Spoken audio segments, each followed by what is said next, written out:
Good morning to all of you. Today, our topic is defamation. Defamation is against to a right to reputation. So, defamation means a false statement or communication of a false statement which harms the reputation of any other person, any product, any group, any service, any government, or any religion or any nation. So, if you utter any false statement, if you communicate the scheme, definitely it will be defamation. Because some people think that so our reputation is more than the property. So even though money is lost, you can get, but when the character is lost, you can't get anything. So that is a right to reputation or a right to dignity. Please remember, everybody has got a right to dignity. Be him an auto driver, be him a beggar, be him a driver, whatever it is. Everybody has got his own fame. That is a reputation, and you should not defame him. At the same time, the Constitution provides you freedom of speech and expression. Article 19 says about the freedom of speech and expression. Yes, you can express opinion, you can speak whatever like, but at the same time, Article 19 Clause 2 says about the reasonable restrictions. So, test of reasonability should be there. You can comment, you can utter any word, but it should not hurt the feelings of the others unnecessarily. So, these are the restrictions. So defamation, please remember, normally since now I have been telling you that tort law is a simple one. You can get only unliquidated damages, but as far as defamation is concerned, it can be filed as a tort. It can be filed as a civil case also. You may be knowing daily, you may be saying in papers, every politician, he says that I am giving a notice to the other person, I will go for defamation. I will sue him for 12 crores or 500 crores. You might have seen very recently Mr. Akshay Kumar, a celebrity film actor, he has given a notice to a YouTuber that he is going to file a defamation suit of 500 crores. Of course, he has to pay APC, that is Court Fee and Stamp Act 1%. That means he has to pay 5 crores as that is according to the Court Stamp Fees Act, and then he can proceed. Of course, he is competent, he can shell down 5 crore rupees, is nothing for him, periods for him. But anyway, that is the civil case. And third one is criminal case. If the degree is more, so if the false communications are more, it is spoils the reputation, it has been continuing, then you can go for the criminal case under section 499. Section 499 IPC defines what is the so-called defamation. Whoever by words are either spoken or intending to be read by the visible representations is said to defame that person. Of course, there are 7 exceptions. When you are discussing the IPC, then it will be easy for you to appreciate. Section 500 is the penal section for the defamation. So please remember, we have touched, so criminal. Now we have touched the tort law, the civil law, and also the criminal law. And also the Constitution also have discussed. So for a person, right to reputation is 100% important. Here the defamation is of 2 types. One is a libel, second is slander. Libel means it should be published, it should be notified, maybe in the pictorial representation or a film or a video or a tape recorder, everything. That is a libel. Slander means talking, that is slander is oral or spoken. Here there is an important. In Saudi Arabia, if you try to defame your country, it is taken as a terrorism act, and once you go to jail, you cannot come back. You will be finished. That's all.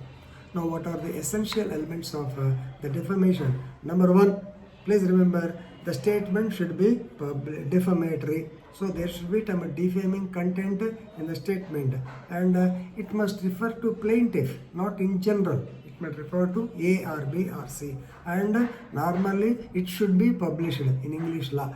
So in Indian law, we do not differentiate between libel and slander, because there is a separate act, Defamation Act 1952 in England.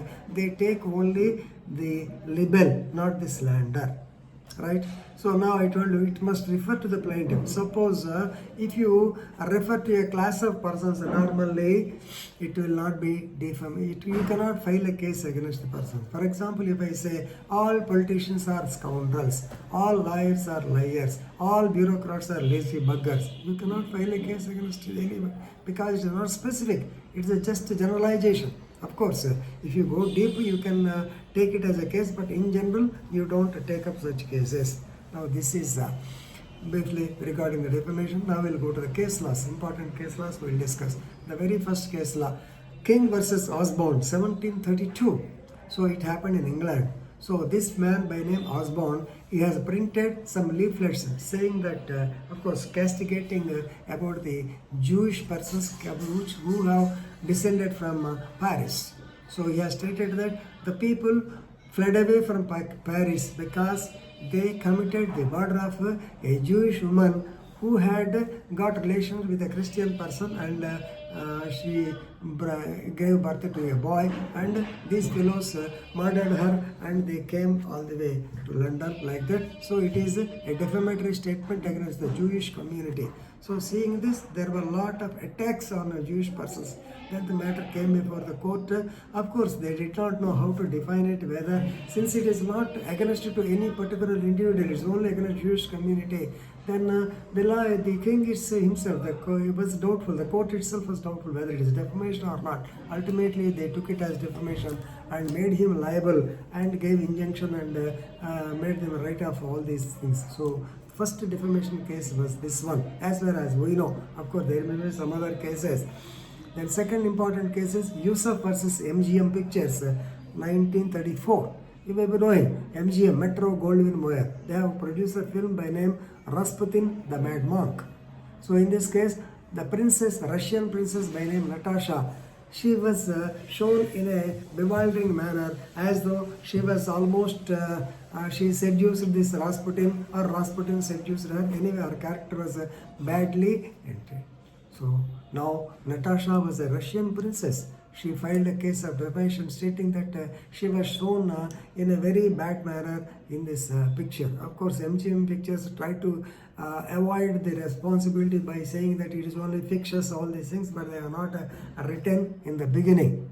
So the court held that even the pictographic representation or the filming or the video, not only the photographs, all these things, if taken together, it amounts to defamation.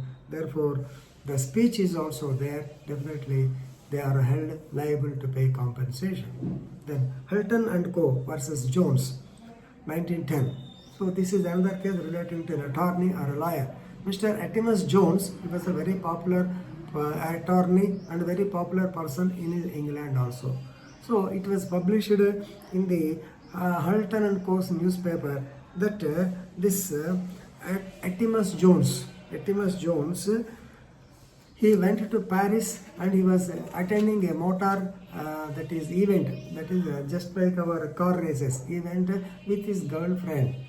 But the Paris correspondent notices Atimus Jones, a churchman, so church warden. He has come to Paris and he is enjoying life, whereas a true Christian does not do like that. He has, but people who witnessed or who saw the news, they thought Atimus Jones was the advocate. Therefore, he filed a case of defamation. Of course, they have, as usual, Hulton and Co. They have put the defense that they mentioned Jones as the churchman, but the witnesses said that they have identified him as Jones, and therefore the court took it as defamation and ordered damages.